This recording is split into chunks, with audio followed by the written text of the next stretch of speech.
نکلتا ہے. آپ میں سے کچھ انجینئرنگ پروفیشن میں ہوں گے, انجینئرنگ پڑھنے والا اور انجینئرنگ کوئی کار فیکٹری میں کام کرنے والا انجینئر, اپلائیڈ میکینکس, دونوں کی مختلف نظریہ بالکل. جو ٹیکسٹ بک میں پڑھا رہا ہے, ٹیکسٹ بک سے پڑھا رہا ہے پروفیسر, تو جو کام کرتا ہے وہ اس کو آ کے دیکھتے ہیں کیا فضول پڑھا ہے, تو اس کا تو کوئی فائدہ ہی نہیں ہے.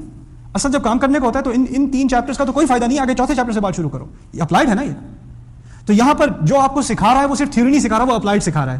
کیوں؟ کیونکہ اس کو آنے والے مسائل کا بھی علم ہے. ما اصاب من مصیبت فی السماء فی الارض ولا فی السماء الا فی کتاب من قبل ان نبرأها. کوئی ایسی مصیبت نہیں ہے نہ آسمان میں نہ زمین پہ, نہ تھی نہ کوئی آئے گی, کہ اس کا پہلے سے ہی ریکارڈ نہیں ہے کتاب میں جس میں ہم نے رکھا ہوا ہے. یعنی آپ کو جو ہدایت دی جا رہی ہے وہ اس لیے یہ دیکھ کر نہیں کہ اب تک کا کیا تجربہ ہے, اس تجربے کے حساب سے اب آپ کو ہدایت دے دی, نہیں, تاریخ کے مطابق اور مستقبل کو سامنے رکھتے ہوئے پھر یہ پلان دیا گیا اس کتاب کا. اس سے بات یہ نکلتی ہے, کچھ لوگ کہتے ہیں کہ قرآن پرانے زمانے کی کتاب ہے, 1400 سال سے زیادہ پہلے کی کتاب ہے, اب کیا اس کا فائدہ؟ میں بدر کا واقعہ سن کے یا داؤد علیہ السلام کی کہانی سن کے مجھے کیا ملے گا؟ میں تو 2014 میں رہتا ہوں, میرے سامنے قرآن میں گاڑی کا کہاں ذکر ہے, قرآن میں آئی فون کا کہاں ذکر ہے, قرآن میں انٹرنیٹ کا کہاں ذکر ہے, تو اس میں میرے لیے حل کہاں سے نکلیں گے؟